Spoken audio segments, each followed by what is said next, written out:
بسم اللہ الرحمن الرحیم۔ انسان جب تھک جاتا ہے تو انسانی جسم ہمیشہ تھکاوٹ کی وجہ سے کاہلی سستی کا شکار ہو جاتا ہے، انسان کا جسم بوجھل ہو جاتا ہے اور انسان حد درجے زیادہ سست ہو جاتا ہے۔ اب اس کے لیے بڑا مجرب عمل ہمارے نبی صلی اللہ علیہ وسلم کی چہیتی صاحبزادی سیدہ خاتون جنت سیدہ فاطمۃ الزہرا رضی اللہ تعالی عنہا کو ہمارے پاک پیغمبر صلی اللہ علیہ وسلم نے یہ کلمات دیے تھے جب سیدہ کائنات چکی بھی پیستی تھیں، پانی بھی بھر کے لاتی تھیں،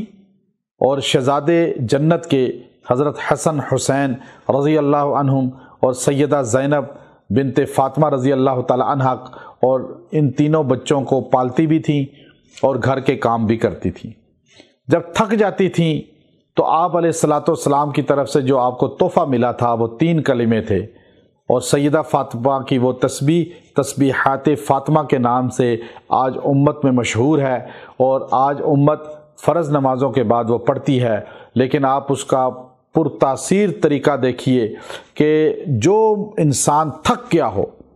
بالکل تھکاوٹ سے چور ہو چکا ہو، کاہل ہو چکا ہو یا سست ہو چکا ہو، وہ رات سوتے ہوئے بستر پر اور عام دن کے کسی وقفے میں بھی، کسی ساعت میں بھی 33 بار سبحان اللہ، 33 بار الحمدللہ اور 34 بار 34 مرتبہ اللہ اکبر پڑھے،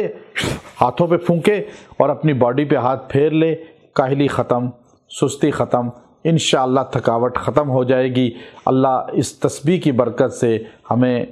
روز قیامت اہل بیت کا قرب عطا فرمائے۔ وآخر دعوانا الحمدللہ رب العالمین۔